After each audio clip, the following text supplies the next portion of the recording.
Hello മക്കളെ, ഷാഡ ബ്രോഡ്കാസ്റ്റിൻ്റെ സൗജന്യ വിദ്യാഭ്യാസത്തിലേക്ക് എല്ലാവർക്കും സ്വാഗതം. ഞാൻ നിങ്ങളുടെ സ്വന്തം ഗഫൂർ സാർ. നമ്മൾ ഇന്ന് നമ്മുടെ രണ്ടാമത്തെ പാഠമായിട്ടുള്ള റിലേഷൻസ് ആൻഡ് ഫങ്ഷൻസ്, അതിൻ്റെ ടൈപ്സ് ഓഫ് ഫങ്ഷൻസ് എന്താണ് എന്നുള്ള കാര്യങ്ങളാണ് നമ്മൾ ഇന്ന് ഡിസ്കസ് ചെയ്യാൻ പോകുന്നത്. കഴിഞ്ഞ ക്ലാസ്സിൽ നമ്മൾ അതിൻ്റെ ഒന്നാമത്തെ ഫങ്ഷനായിട്ടുള്ള ഐഡൻറ്റിറ്റി ഫങ്ഷനും അതിൻ്റെ ഗ്രാഫും എങ്ങനെയാണെന്ന് നമ്മൾ കണ്ടിട്ടുണ്ടായിരുന്നു. ഇന്ന് നമ്മൾ ഇതിൻ്റെ തന്നെ രണ്ടാമത്തെ ഫങ്ഷൻ ആയിട്ടുള്ള കോൺസ്റ്റൻറ്റ് ഫങ്ഷൻ എങ്ങനെയാണ് എന്നാണ് കാണാൻ വേണ്ടി പോകുന്നത്. കോൺസ്റ്റൻറ്റ് ഫങ്ഷൻ ഒന്നുമില്ല, ഇവിടെ ഓൾറെഡി ഡിഫൈൻ ചെയ്തിട്ടുണ്ട്. The function f from R to R is defined by. മക്കളെ, അത് എല്ലാത്തിനും കോമൺ ആയിരിക്കും. ഇതാ ഞാൻ തൊട്ട് മുന്നേ എഴുതിയിരിക്കുന്നത് കണ്ടില്ലേ, identity function, the function f from R to R which is defined by. അത് എല്ലാത്തിനും അത് കോമൺ ആണ്. അതങ്ങ് എന്ത് ചെയ്യുക, എഴുതി വയ്ക്കുക, അത് മനപ്പാടാക്കി വയ്ക്കുക, ഇപ്പം തന്നെ മനസ്സിൽ കയറ്റി വയ്ക്കുക. അതാകുമ്പോൾ ഒരു കുഴപ്പമില്ല. A function f from R to R which is defined by y is equal to f of x. അതിനകത്തും കാര്യമായിട്ട് എന്തില്ല, ചേഞ്ചസ് ഒന്നും ഉണ്ടാവില്ല. Y is equal to f of x, അത് ഇവിടെയും ഉണ്ട്, അത് അവിടെയും ഉണ്ട്, അത് ഇവിടെയും ഉണ്ട്. പിന്നെ y is equal to f of x തന്നെയാണ്. പക്ഷേ ഈ എഫ് ഓഫ് എക്സ് എന്ന് പറയുന്ന സാധനം എന്താണ്? അതൊരു കോൺസ്റ്റൻ്റ് ആയിട്ടുള്ള ഒരു നമ്പർ ആയിരിക്കും. ഒരു നമ്പർ, അതായത് നമ്മുടെ വൈക്ക് എന്തിട്ട് കൊടുത്തു കഴിഞ്ഞാലും എന്തെന്നെ വരിക, അതൊരു കോൺസ്റ്റൻ്റ് നമ്പറേ വരുള്ളൂ, വേറെ ഒന്നും അതിനകത്ത് വരില്ല. അതാണ് ഈ കോൺസ്റ്റൻറ്റിൻ്റെ ഒരു പ്രത്യേകത. കോൺസ്റ്റൻ്റ് എന്ന് പറഞ്ഞു കഴിഞ്ഞാൽ ഈ സ്ത്രീകളോട് പ്രായം ചോദിക്കുന്ന പോലെയാണ്. ഇപ്പം ചോദിച്ചാൽ പറയും 16, 2 കൊല്ലം കഴിഞ്ഞാലും പറയും 16, 10 വർഷം കഴിഞ്ഞാലും പറയും 16. അത് ഏകദേശം അതായത് ഒരു ടൈപ്പാണ്. അത് സ്ത്രീകൾ മാത്രമല്ല, ചില പ്രത്യേകതരം പുരുഷന്മാരും ആ ഗണത്തിൽ പെടുകയും ചെയ്യും. അപ്പം ഇതിൻ്റെ വാല്യൂ എന്ത് ചെയ്യില്ല, ഒരിക്കലും മാറില്ല എന്ന് പറഞ്ഞു കഴിഞ്ഞാൽ ഒരു കാരണവശാലും ഇത് മാറുകയില്ല. അതാണ് y is equal to f of x which is equal to c and its range will be, അതിൻ്റെ ഡൊമെയിൻ എന്തായിരിക്കും? ഡൊമെയിൻ ആറായിരിക്കും. അതിൻ്റെ റേഞ്ച് എപ്പോഴും കോൺസ്റ്റൻ്റ് ആയിരിക്കും. റേഞ്ച് എന്ന് പറയുമ്പോൾ നമുക്ക് കിട്ടുന്ന ഔട്ട്പുട്ട് അതേപ്പോഴും ആ ഒരു കോൺസ്റ്റൻറ്റ് നമ്പർ തന്നെ ആയിരിക്കും. അത് ചിലപ്പോൾ 1 ആണെങ്കിൽ 1 ആയിരിക്കും, അത് 10 ആണെങ്കിൽ 10 ആയിരിക്കും, -1.0 ആണെങ്കിൽ അതങ്ങനെ തന്നെ ഉണ്ടാവും. അതാണ് അതിൻ്റെ പ്രത്യേകത. അതിൻ്റെ ഡൊമെയിൻ എന്ന് പറയുന്നത് എല്ലാ റിയൽ നമ്പേഴ്സും നമുക്ക് എടുക്കാം. അതായത് ഡൊമെയിൻ എടുക്കുക എന്ന് പറഞ്ഞു കഴിഞ്ഞാൽ നമുക്ക് അതിൻ്റെ എല്ലാം എടുക്കുക എന്ന് പറഞ്ഞു കഴിഞ്ഞാൽ അതെ, ഏതൊരു റിയൽ നമ്പറും നമുക്ക് അതിനകത്ത് എടുക്കാൻ പറ്റും കേട്ടോ. യെസ്, അതാണെന്ത് ഇവിടെയുള്ള പ്രത്യേകത. ഈ റിയൽ നമ്പറൊക്കെ നിങ്ങൾക്ക് ധാരണ ഉണ്ടാവുമല്ലോ, എന്താണ് റിയൽ നമ്പർ എന്നൊക്കെ പറഞ്ഞിട്ട് അല്ലേ, റിയൽ, നാച്ചുറൽ, ഹോൾ എന്നൊക്കെ പറഞ്ഞിട്ട്. യെസ്, റാഷണൽ അങ്ങനെ എന്താ, the graph of this function will be a straight line. ഇതേപോലൊരു ഫങ്ഷൻ ആയിരിക്കും ഉണ്ടാവുക, സ്ട്രെയിറ്റ് ലൈൻ ആയിരിക്കും ഉണ്ടാവുക. അതാണെന്ത് ഈ കോൺസ്റ്റൻറ്റിൻ്റെ ഏറ്റവും വലിയൊരു പ്രത്യേകത. That is f of x is equal to y is equal to f of x. അതായത് വൈ എന്ന് പറയുമ്പോൾ ഇവിടെ കിടക്കും, ഇവിടെ ഏകദേശം 3 കിടക്കും. അത് x1 എടുത്തു കഴിഞ്ഞാലും 2 എടുത്തു കഴിഞ്ഞാലും 4 എടുത്താലും 6 എടുത്താലും ഇനി നെഗറ്റീവ് വാല്യൂസ് ഏതെടുത്തു എന്ന് പറഞ്ഞു കഴിഞ്ഞാലും അതിൻ്റെ വൈൻ്റെ വാല്യൂ എവിടെ ആയിരിക്കും? അവിടെ തന്നെ 3 തന്നെ. There will not be any change. ഇതിനകത്ത് പ്രത്യേകിച്ച് ഒരു ചേഞ്ച് എന്തില്ല, ഈ കോൺസ്റ്റൻറ്റ് ഫംഗ്ഷനിൽ വരാനില്ല. ആൻഡ് യുവർ തേർഡ് ഫംഗ്ഷൻ, മൂന്നാമത്തെയും അവസാനത്തെയുമായിട്ടുള്ള ഒരു ഫംഗ്ഷനാണ്, that is the polynomial function. മക്കളെ, ഈ പോളിനോമിയൽ പഠിക്കുമ്പോൾ നിങ്ങൾക്ക് ഓൾറെഡി അറിയാം, അതായത് നിങ്ങൾക്കറിയാം ലീനിയർ പോളിനോമിയൽ എന്നുള്ള സാധനം നിങ്ങൾ കേട്ട് കാണണം. ജനറൽ ഫോം എന്ന് പറയുന്നത് ax + b ആണ്. എന്ന് പറഞ്ഞാൽ എക്സിൻ്റെ പവർ 1 ആയിരിക്കും. എക്സിൻ്റെ പവർ 1 ആയിരിക്കും. എക്സിൻ്റെ പവർ അവിടെ 1 ആയിരിക്കും. ഇത് കഴിഞ്ഞ് കഴിഞ്ഞാൽ പിന്നെ ലീനിയർ പോളിനോമിയൽ കഴിഞ്ഞ് കഴിഞ്ഞാൽ എന്ത് ചെയ്യാൻ പറ്റും? ഇത് ഒന്നാമത്തെ. പിന്നെ ഉള്ളത് നമുക്ക് ക്വാഡ്രാറ്റിക് പോളിനോമിയലാണ്. ഇവിടെ എക്സിൻ്റെ പവർ എന്തായിരിക്കും? The highest power of X will be 2 which means ax², വേണമെങ്കിൽ ക്യാപിറ്റൽ ആക്കാട്ടോ, കുഴപ്പമില്ല, bx + c രണ്ടാമത്തെ പോളിനോമിയൽ. ഇനി വേണമെങ്കിൽ എന്ത് ചെയ്യാം? ക്യൂബിക് പോളിനോമിയൽ ഉണ്ട്. എന്തൊക്കെ പോളിനോമിയൽ? Cubic polynomial. ഇവിടെ എക്സിന്റെ ഹയസ്റ്റ് പവർ എന്ന് പറയുന്നത് ക്യൂബ് ആയിരിക്കും. ax² + bx², ax³ + bx² + cx + d. ഇവിടെ ബി, ഇവിടെ സി, ഇവിടെ ഡി. എക്സിന് കോഎഫിഷ്യന്റ് പവർ ഇല്ലാത്ത, അതായത് എക്സിന് പവർ 0 ആയിട്ടുള്ള നമ്പേഴ്സ് ഇവിടെ എന്തായിരിക്കും? സിയും ബിയും ഡിയും ആയിരിക്കും ഉണ്ടാവുക. ക്ലിയർ? യെസ്. അപ്പം ഇതൊക്കെ എന്താണ്, ഇതൊക്കെയാണ് ജനറൽ ആയിട്ടുള്ള പോളിനോമിയൽസിന്റെ കാര്യത്തിലേക്ക് നമുക്ക് പറയുമ്പോൾ പറയാനുള്ളത്. ജനറൽ ആയിട്ടുള്ള പോളിനോമിയൽസിന്റെ കാര്യത്തിലേക്ക് നമുക്ക് പറയുവാൻ ഉള്ളത്. അപ്പോൾ നമ്മുടെ പോളിനോമിയൽ ഫംഗ്ഷൻ ഓൾറെഡി ഡിഫൈൻ ചെയ്തിട്ടുണ്ട്. A function f from R to R, ഒരു മാറ്റവും ഇല്ല. അത് നമ്മൾ ഇതിന് മുന്നേ കണ്ടിരിക്കുന്ന ഈ കോൺസ്റ്റന്റ് ഫംഗ്ഷൻ ആണെങ്കിലും അതിന് മുന്നേ കണ്ടിരിക്കുന്ന ഇനി വേറെ ഏത് ഫംഗ്ഷൻ ആണെങ്കിലും ഡിഫിനിഷൻ ഇങ്ങനെ തന്നെ തുടങ്ങാം. എന്ത്? A function from R to R which is defined by f of x is equal to a0 plus a1x plus a2x square plus a3x cube plus a4x raised to 4 plus etc up to anx raised to n. ഇത് general form ആണ്. അതായത് ഇത് ഏത് പോളിനോമിയലാണ് എന്നൊന്നുമില്ല. ഈ പോളിനോമിയലിന്റെ power എന്താണ് എന്നൊന്നുമില്ല. ഈ പോളിനോമിയലിന്റെ പവർ എന്താണെന്നൊന്നുമില്ല. മേ ബി, അതായത് ഇപ്പൊ ഞാൻ പറഞ്ഞതുപോലെ എന്ത്, ഒരു പോളിനോമിയൽ അതിന്റെ പവർ 1 വരുമ്പോൾ ലീനിയർ എന്ന് വിളിക്കും, 2 വരുമ്പോൾ ക്വാഡ്രാറ്റിക് എന്ന് വിളിക്കും, 3 വരുമ്പോൾ അതിനെ ക്യൂബിക് എന്ന് വിളിക്കും, 4 എന്ന് വരുമ്പം അതിന് മറ്റു പേരുണ്ട്, 5 എന്ന് പറയുമ്പോൾ അതിന് നമുക്ക് പേരുണ്ട്. അപ്പം ജനറൽ ആയിക്കൊണ്ട് നമുക്ക് എന്ത് പറയാൻ പറ്റും? ഇതിനൊക്കെ നമുക്ക് ഒരു പോളിനോമിയൽ എന്ന് പറയാൻ പറ്റും.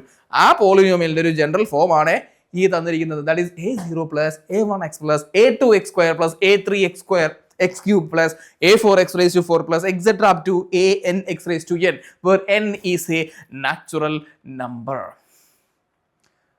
n നാച്ചുറൽ നമ്പർ എന്നായിരിക്കണം, വേറൊരു നമ്പറും ആവരുത് കേട്ടോ, നിർബന്ധ. അപ്പം അതാണ് എന്ത് ഇവിടെ പറയാനുള്ളത്. And which is also provide n is A non negative integer എന്നാണ് പറയുന്നത്. നമ്മൾ നാച്ചുറൽ നമ്പർ എന്ന് പറയുമ്പോൾ 0, 1, 2, 3, 4, 5, 6 എന്നാണ് വരിക.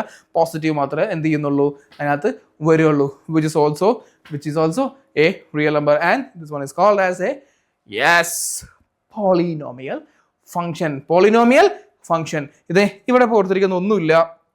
ഒരു ലീനിയർ ഫംഗ്ഷൻ ആണ്, ഒരു ക്വാഡ്രാറ്റിക് ഫംഗ്ഷൻ ആണ്, പിന്നെന്താണ്, ഒരു ക്യൂബിക് ഫംഗ്ഷൻ ആണ്. ആൻഡ് ഹിയർ ഇവിടെ എയും ബിയും ഒക്കെ ഉണ്ടല്ലോ, അതായത് എക്സിന് കൂടെയുള്ള എക്സിന്റെ കോഫിഷ്യൻസ് ഒക്കെ ഉണ്ടല്ലോ, അതൊക്കെ എന്തായിരിക്കും എന്നറിയാം. അതൊക്കെ റിയൽ നമ്പർ ആയിരിക്കും കേട്ടോ. അതൊക്കെ റിയൽ നമ്പർ എന്ത് ചെയ്യാൻ പാടും, എടുക്കേണ്ട ആവശ്യമുള്ളത്. ഇവിടെ എയും ബിയും സിയും, ഇനിയിപ്പം ക്യൂബിക് എടുക്കുമ്പം എയും വരും, ബിയും വരും, സിയും വരും, ഡിയും വരും, എല്ലാം അങ്ങനെയാണ് എന്ത് ചെയ്യുക നമ്മൾ എടുക്കുക. അപ്പം ഇങ്ങനെയുള്ള ഈ 3 എണ്ണമാണ് എന്ത് ഫങ്ഷൻസ് എന്ന് പറയുന്നത്. 3 വ്യത്യസ്തമായിട്ടുള്ള ഫങ്ഷൻസ് എന്ന് പറഞ്ഞിരിക്കുന്നത്. മക്കളെ, ഇനിയാണ് നമുക്ക് പ്രധാനപ്പെട്ടുള്ള graph of a polynomial function. 6 ഗ്രാഫുകളുണ്ട്. ഇതിലൊരു ഗ്രാഫ് എന്തായാലും നമുക്ക് ചോദിക്കാൻ മസ്റ്റ് ആയിട്ടുള്ള ഒരു ടോപ്പിക്കാണ്. അപ്പോൾ നമ്മൾ ഇത് എന്താണെന്നറിയോ, ഈ ഗ്രാഫുകൾ നമ്മൾ നോക്കിയേ പറ്റൂ. അതിൽ ഒന്നാമത്തെ ഗ്രാഫ് ഇത് നിങ്ങൾക്ക് കാണാം, the graph of sum of the functions, right? ഏതാണെന്നറിയോ, അതിൽ ആദ്യം കൊടുത്തിരിക്കുന്നത് ഈ ഫങ്ഷൻസ് ഫുള്ള് പോളിനോമിയൽ ഫംഗ്ഷന്റെ ഗ്രാഫുകളായിരിക്കും. അതിൽ ഒന്നാമത്തെ എന്ന് പറഞ്ഞു കഴിഞ്ഞാൽ ലീനിയർ ഫംഗ്ഷൻ എങ്ങനെയാണ് വരിക എന്നാൽ, ലീനിയർ ഫംഗ്ഷൻ എന്ന് പറഞ്ഞാൽ ഒന്നുമില്ല, ഒരു സ്ട്രെയിറ്റ് ലൈൻ ആയിരിക്കും, which is not parallel to any axis. അതായത് ഇതിവിടെ കൊടുത്തിരിക്കുന്നത് എന്തല്ല, ആക്സിസിന് പാരലൽ അല്ല. അങ്ങനെ വന്നു കഴിഞ്ഞാൽ എന്താണ്, വന്നു കഴിയുമ്പോൾ അത് നമുക്ക് ഇങ്ങനെയൊക്കെ വരുമ്പോൾ എന്തായിരിക്കും, അത് കോൺസ്റ്റന്റ് എന്നൊക്കെ നമ്മൾ പറയാം. സി, ഇതെന്തിരിക്കുന്നു, ഇത് ജസ്റ്റ് ഒരു എക്സാമ്പിൾ ആണ്. ഇത് x plus 10 f of x is equal to, അല്ലെങ്കിൽ y is equal to x plus 10. അതായത് ഇതാണ് നമ്മുടെ എന്ത്, എഫ് ഓഫ് എക്സ്, നമ്മുടെ പോളിനോമിയൽ ഫംഗ്ഷൻ. എഫ് എന്ന് പറഞ്ഞാൽ ഫംഗ്ഷൻ, എഫ് എന്ന് പറയുമ്പോൾ ഫംഗ്ഷൻ. അതിന്റെ ഗ്രാഫ് വരുന്നത് എന്തായിരിക്കും, ഇങ്ങനെയൊക്കെ ആയിരിക്കും വരുന്നുണ്ടാവും. ഇത് ജസ്റ്റ് ഒരു എക്സ് പ്ലസ് 10 എന്നതിൻ്റെ ഇത് മാത്രമാണ്. എക്സ് പ്ലസ് 10 മാത്രമല്ല, എക്സ് മൈനസ് 10 എന്ന് പറഞ്ഞാലും, എക്സ് മൈനസ് 3 എന്ന് പറഞ്ഞാലും, എക്സ് പ്ലസ് 4 എന്ന് പറഞ്ഞു കഴിഞ്ഞാൽ എന്ത് ചെയ്യാം, ഗ്രാഫ് വ്യത്യസ്തം, ഈ ഷേപ്പ് ആയിരിക്കില്ല എന്നുള്ളൂ. വേറെ ഒരു കുഴപ്പവും അതിനകത്തില്ല. അടുത്തത് രണ്ടാമത്തെ അടിപൊളിയാണ്. ക്വാഡ്രാറ്റിക് ഫംഗ്ഷന്റെ ഒരു ഇത് വരുന്നത് ഇങ്ങനെ ഒരുമാതിരി പരാബോളിക് ഷേപ്പ് ആയിരിക്കും. കാണുമ്പോൾ യു പോലെ ഉണ്ടെങ്കിൽ അതിന്റെ പേര് പരാബോള എന്നാണ് കേട്ടോ. ഇതിന്റെ പേരെന്താണ്, പരാബോള. ഇതാണ് ക്വാഡ്രാറ്റിക്. ക്വാഡ്രാറ്റിക് എന്ന് പറഞ്ഞാൽ നിങ്ങൾക്ക് അറിയാം, A X square plus B X plus C. ഇതായിരിക്കും അതിന്റെ ജനറൽ ആയിട്ടുള്ള ഒരു ഫോം എന്ന് പറയുന്നത്. ക്ലിയർ? യെസ്. ഇങ്ങനെയുള്ള കാര്യങ്ങൾ എന്ത് പറയുന്നത് വരുന്നത്. ഇപ്പം ഇവിടെ കൊടുത്തിരിക്കുന്നത് എക്സ് സ്ക്വയർ എന്നുള്ളതിന്റെ ഗ്രാഫാണ്. എക്സ് സ്ക്വയർ എന്നുള്ളതിന്റെ ഒരു ഗ്രാഫാണ്. അതൊരു ക്വാഡ്രാറ്റിക് പോളിനോമിയലാണ്. കാരണം ഒന്ന് കമ്പയർ ചെയ്ത് നോക്കൂ. എ എന്ന് പറയുന്നത് ഇവിടെ 1 ആണ്, ബി എന്ന് പറയുന്നത് ഇവിടെ 0 ആണ്, സി എന്ന് പറയുന്നത് ഇവിടെ 0 ആണ്. അപ്പൊ ഇതെന്താണ്, ഇതൊരു ക്വാഡ്രാറ്റിക് പോളിനോമിയൽ ആണ്. Of course x square is a quadratic polynomial and x cube will not be a quadratic polynomial. കാരണം എന്താ, എക്സ് ക്യൂബിന്റെ പവർ 3 ആണ്. അത് ക്യൂബിക് പോളിനോമിയൽ ആണ്. അതെന്തല്ല, അത് ക്വാഡ്രാറ്റിക് പോളിനോമിയൽ ഒരിക്കലും ആവില്ല. ഓക്കെ, അതും മനസ്സിലാക്കണം. അപ്പൊ ഇതിന്റെ ഷേപ്പ്, ഈ പറയുന്ന ഷേപ്പ് യു അല്ല, അത് പരാബോളിക് ഷേപ്പ് ആണ്. ഇനി നമ്മൾ കാണാൻ പോകുന്നത് നമ്മുടെ മൂന്നാമത്തെ ഗ്രാഫ് പറഞ്ഞിരിക്കുന്നത് ക്യൂബിക് ഫംഗ്ഷന്റെ ഗ്രാഫ് എങ്ങനെ വരുന്നു എന്നുള്ളതാ. ഈ ഗ്രാഫിന് ഒരു പ്രത്യേകതയുണ്ട്, അത് ഒറിജിനിലൂടെ എന്ത് ചെയ്യും, ഒഴുകി വരുന്നൊരു പുഴ പോലെയാണ് അല്ലേ മക്കളെ. ഒന്ന് നോക്കിയാടാ, എക്സ് ക്യൂബിന്റെ ഗ്രാഫ് വരയ്ക്കാൻ പറഞ്ഞു കഴിഞ്ഞാൽ ഇപ്പം 0 ആണെങ്കിൽ 0 ആയിരിക്കും, 1 ആണെങ്കിൽ 1 ആയിരിക്കും, പക്ഷേ 2 എന്ന് പറയുമ്പോൾ എന്തായിരിക്കും, 8 ആയിരിക്കും. അതിങ്ങനെ പൊക്കോണ്ടിരിക്കും. ഇപ്പം നെഗറ്റീവ് വാല്യൂസ് ക്യൂബിന് നെഗറ്റീവ് ഉണ്ട്, സ്ക്വയർ വാല്യൂസിന് നെഗറ്റീവ് ഇല്ല എന്നുള്ളത് അവിടെ ഇരുന്നോട്ടെ, പക്ഷെ എന്ത് ചെയ്യും, ക്യൂബിന് നെഗറ്റീവ് ഉണ്ട്. അപ്പം ഇതിങ്ങനെയുള്ള ഇതാണ്ടോ ഒരു ഷേപ്പ് ആയിരിക്കും എന്തുണ്ടാവുന്നത്, ക്യൂബിക് പോളിനോമിയലിന് ഉണ്ടാവുക. അവ ക്യൂബിക് കഴിഞ്ഞാൽ ഇനി നമ്മൾ എന്ത് ചെയ്യുന്നു എന്നറിയാം, നമ്മൾ റാഷണൽ ഫംഗ്ഷന്റെ, അതായത് ഒരു റാഷണൽ നമ്പർ എന്താണെന്നുള്ള കാര്യം നിങ്ങൾക്ക് ഓൾറെഡി അറിയാം. നമ്മൾ അതിന്റെ ഡെഫിനിഷൻ പണ്ട് കാലങ്ങളിൽ തന്നെ പഠിച്ചിട്ടുണ്ട്. എന്താണ് റാഷണൽ നമ്പർ? ഒരു number, if a number can be written in the form of p by q, where q which is not is equal to 0 and p and q are integers. ഇങ്ങനെയാണെങ്കിൽ മാത്രമാണ് എന്ത് rational number എന്ന് പറയാൻ പറ്റൂ. ഒരു function ആക്കുന്ന സമയത്ത് നമ്മൾ എന്തൊന്നു, വെറുതെ പി എന്നുള്ള സാധനത്തിനെ പി ഓഫ് എക്സ് എന്ന് വിളിക്കുന്നു, ക്യൂ എന്നുള്ളതിനെ ക്യൂ ഓഫ് എക്സ് എന്ന് വിളിക്കുന്നു, which is q of x which is not is equal to 0 എന്ന് എന്ത് ചെയ്യുന്നു, നമ്മളിവിടെ മെൻഷൻ ചെയ്യുന്നു. ഇവിടെ എടുത്തിരിക്കുന്നത് ഞാൻ പിയും ക്യൂ അല്ല, അതിന് പകരം ജിയും എച്ചും ആണ്. അപ്പം ജി ഓഫ് എക്സ് എന്ന് പറഞ്ഞാലും എച്ച് ഓഫ് എക്സ് എന്ന് പറഞ്ഞു കഴിഞ്ഞാലും രണ്ട് പോളിനോമിയൽ ഫങ്ഷൻസ് ആണ്. പിന്നെ ഇതിനൊന്നും ചേഞ്ച് ഇല്ല കേട്ടോ. എന്ത്, a function f is from R to R is set to be rational function. അതായത് ഡിഫൈൻഡ് എന്നുള്ള സാധനത്തിന് മാത്രം എന്ത് ചെയ്യുക, ചെറിയൊരു മാറ്റം വരുത്തിയിട്ട് defined to be rational function ഈ f of x equal to g of x. ഇത് വെറും ജി ഓഫ് എക്സ് ആണേ, ഇവിടെ ചിലർ ഇത് കണ്ട നെഗറ്റീവ് ഒന്നും വിചാരിക്കരുത്. G of x by h of x where h of x is not is equal to 0 and g of x and h of x are polynomial. ഇത് രണ്ടും എന്താണ്, അത് പോളിനോമിയൽ, അത് ഫംഗ്ഷൻസ് ആയിരിക്കും. And h of x not is equal to 0, ഈ functions എക്സിലായിരിക്കും. ഇവിടെ ബ്രാക്കറ്റിനകത്ത് X കണ്ടില്ലേ, അതുകൊണ്ട് എന്താണ്, അത് എക്സിലുള്ള പോളിനോമിയൽ ആയിരിക്കും. അതുകൊണ്ട് എന്താണ്, അത് എക്സിലുള്ള അത് പോളിനോമിയൽ ആയിരിക്കും. ഒരു എക്സാമ്പിൾ ഓൾറെഡി ഇവിടെ കൊടുത്തിട്ടുണ്ട്, that is x plus 3 by x plus 4 where x is not is equal to 4. എന്തുകൊണ്ട് x not is equal to 4? അതെ, ഇവിടെ സപ്പോസ് എക്സിന് 4 ഇട്ട് കൊടുക്കുക, സപ്പോസ് ഇട്ട് കൊടുക്കുക x plus 3 by x minus 4. എക്സിന് 4 ഇട്ട് കൊടുക്കുമ്പോൾ 4 പ്ലസ് 3 ബൈ 4 മൈനസ് 4 നമുക്ക് ഡിനോമിനേറ്റർ 0 വരും. നമ്മുടെ ഡിക്ഷണറിയിൽ ഡിനോമിനേറ്റർ 0 വരാൻ പാടില്ല. വന്നു കഴിഞ്ഞാൽ ഇറ്റ് ഈസ് ഇൻഡെഫിനിറ്റ്, അത് ഡിഫൈൻഡ് അല്ല. അതുകൊണ്ടാണ്. മനസ്സിലായോ എന്താണ് റാഷണൽ പോളിനോമിയൽ എന്നുള്ളത്? അതെ, ഇനി അതേപോലെ ഒരു 2 എണ്ണം കൂടിയുണ്ട്. ഇത് മോഡുലസ് ഫംഗ്ഷൻ, ഇതിന്റെ പേര് മോഡുലസ് ഫംഗ്ഷൻ. മോഡുലസ് ഫംഗ്ഷൻ എന്ന് പറഞ്ഞു കഴിഞ്ഞാൽ അവിടെ നെഗറ്റീവ് ഇല്ല. ഇപ്പം അതായത് നെഗറ്റീവ് ഉണ്ടെങ്കിൽ നമ്മൾ എന്ത് പറയും, അതിനെ പോസിറ്റീവ് ആക്കി നമ്മൾ എന്ത് ചെയ്യുക, അതിനെ പോസിറ്റീവ് എത്തിക്കുക. അതാണ് എന്ത്, മോഡുലസ് ഫംഗ്ഷൻ എന്ന് നമ്മൾ പറയുന്നത്. അതിപ്പോൾ നെഗറ്റീവ് ആണെങ്കിലും ഇതാക്കുക, അത് പോസിറ്റീവ് ആണെങ്കിലും പോസിറ്റീവായി തന്നെ എഴുതുക. ഇവിടെ എഫ് ഓഫ് എക്സ് എന്നുള്ള സാധനം എന്താണെന്നറിയോ, x greater than or equal to 0 ആണെങ്കിൽ എക്സ് വരും, എന്തൊരു ലെസ് ദാൻ ആണെങ്കിൽ നെഗറ്റീവ് എക്സ് വരും. അതിൻ്റെ ഒരു ഡൊമൈൻ എന്ന് പറഞ്ഞാൽ, ഡൊമൈൻ എന്ന് പറഞ്ഞു കഴിഞ്ഞാൽ നമുക്കറിയില്ലേ, അതിൻ്റെ എടുക്കുന്ന നമ്പർ ഏതുമാവാം, റിയൽ നമ്പർ ഏതും ആവാം. റേഞ്ച് എന്ന് പറഞ്ഞാൽ എപ്പോഴും it will be from 0 to infinity. 0 to infinity negative എന്തില്ല, വരില്ല. കാരണം നിങ്ങളൊന്ന് നോക്ക്, മോഡ് ഓഫ് -10. -10ൻ്റെ ഒരു പോസിറ്റീവ് നമ്പർ എന്താ, 10 ആണ്. So it doesn't matter. 0 ഒന്ന് സ്റ്റാർട്ട് ചെയ്യും. ഈ ഇൻ്റർവെൽ നോക്കിയേ, ഓർമ്മയുണ്ടാവും. ക്ലോസ്ഡ് എന്ന് പറഞ്ഞാൽ 0 ഉണ്ട്. ഇൻഫിനിറ്റി ഓപ്പൺ ആണ്. ഇൻഫിനിറ്റി തന്നെ എവിടെയാണെന്ന് അറിയില്ല, അതുകൊണ്ട് നമുക്ക് ഉൾപ്പെടുത്താനും പറ്റില്ല. അതുകൊണ്ട് എന്ത് ചെയ്യുക, yes it is just open. ഇതിന് കറക്റ്റായിട്ട് നമ്മളോട് ഡിഫൈൻ ചെയ്തിട്ടുണ്ട്. The function f from R to r is defined by f of x is equal to mod X